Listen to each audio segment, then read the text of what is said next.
If you plan on outsourcing your content creation, then this video is for you. If you don't plan on outsourcing it and you want to write the content yourself, then that is also not an issue. The first affiliate site that I ever created, I wrote all the content on there myself. I wanted to keep costs as low as possible, and I understood the niche inside out. I actually had a lot of experience with it in the real world, so I was really confident to write it myself. However, if you find yourself in niches that you don't really know and you don't really have the time or the interest to research them, then outsourcing the content can be a good solution.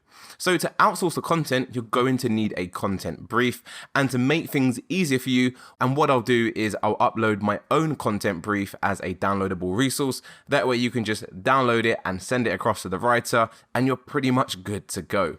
So this is the brief I have. Let me just walk you through it so you know how it all works. So I've got two main sections to the brief. I've got notes at the top and I've got the content structure below. So for the notes, I'm pretty much just giving the writer high level things. So instead of just saying I'm targeting the keyword best table source, well, remember all that hard work we've done in the keyword research process? Well, we can literally just link to our keyword research sheet. So I would tell the writer that you'll be working on the best table source tab. And there you have it, all our keywords related to table source. So when they go to write that content, there is no doubt whatsoever what keywords they need to be targeting. You may just want to send them a message on whatever platform you hire them on as well, and just say, obviously ignore the ones that have the years in it, such as 2021, 2020. These are obviously all old keywords from previous years, but it's just to give them an idea that they definitely should be including the year when they write that content. So whether that's 2022 or 2023, they should be including that in the content they write. So giving them a link to the keywords they are targeting, it just makes things so much more easier. You don't have to go back and forth or even compile a long list of keywords. That definitely will make this really messy. The second thing I always provide them with is a target word count. I've already showed you how to come up with a word count in the previous videos, but you just want to be upfront and let them know that as well. The third thing is you want to let them know the number of products they're going to be reviewing. Now, this is going to vary depending on your keyword research.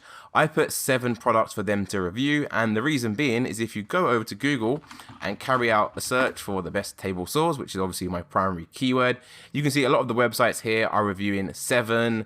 So I've just followed suit. However, there's no reason why you can't go above 7 and maybe go for 9 or even 10. As sometimes you're going to find when you do your keyword research, you're going to see lots of keywords such as best table source, top 10 table source, which of course, if you do, you want to make sure you review 10 table source. However, I didn't have any 10 in my keyword research. I just had top rated. So that can relate to any quantity of table source. Pretty much give them an overview of the number of products they are going to review. Then you also want to move on to the tone and style. This is really important, as if you don't give them any guidance, they will literally just write the content how they think is best. I always go with a tone of style of use a friendly but well-researched intensive tone. It's actually quite crazy. I've just realized the word E is missing off intensive, and no writer has ever highlighted that to me. That is actually quite crazy, bearing in mind how long I've been using this. But hey, it still never let me down. But the reason I go for a friendly and well-researched intensive tone is because a friendly tone isn't really suited to any of the niches that I typically target. And of course, using statistics and just sounding like you actually researched the niche and you know it inside out is going to help you sound educated and also help build trust with the user. The final thing I typically link to is a content example. So this would be another piece of content I have on one of my other affiliate websites, and it really just gives them a guide of the tone I'm trying to go for, how I structure my sentences, and how I just format things so it's easier for the reader to digest. Of course, I've removed the link to my affiliate site just for privacy reasons, but you can link to any piece of content that you think is well written and structured. You could literally just go over to Google, carry out a search for your keyword, take a look at the websites that are ranking at the top, and if you like the structure of them, use that as your example URL. Moving on to the second part, which is the content structure. So here, you're pretty much going to relay the information that we just covered in the last video, and that is just how the content should be structured from top to bottom. So it would start off with an article introduction. I've included some bullet points of what they should be doing in this part of the content, such as keep it less than 150 words. I've gone for include interesting statistics about the table saw industry, which, if you remember, is one of the intro strategies I like to use. I then move on from the article introduction straight into the detailed reviews. And you may remember that in the previous slides, number 2 was my comparison table. However, as there is no content required for the comparison table, it just makes sense to take it out of your content brief. So part 2 is going to be the detailed review. Again, I'm just giving them all the information that I've already ran through in the previous slides. So I'm not going to read through them and bore you, but I have also included a screenshot for clarity just to show them exactly how we are going to be structuring our content.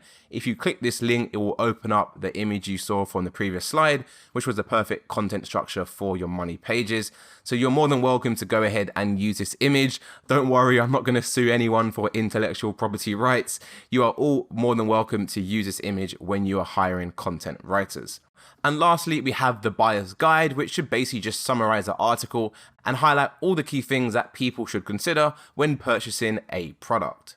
So that is the content brief from A to Z. And then when it comes to you actually finding a writer, I recommend you use a platform such as Upwork.com, or you can also use People Per Hour. These are both two of the biggest freelancing platforms out there. You can literally join both of them for free, post a job of what you're looking for, which would be a content writer for your affiliate site. People will then apply to your jobs. You can see their feedback, how much money they've earned on the platform, if they're a top rated freelancer, and you can start to qualify them and then hire the one which is the best fit for you. It's important to note that the price you're going to pay for the content is going to vary. Number 1, based on how long your target word count is, and number 2, how qualified that content writer is. If that person has earned a lot of money on the platform and they've got lots and lots of reviews, then it's more likely they're going to charge more for that content. That's it for this one. Thanks for watching.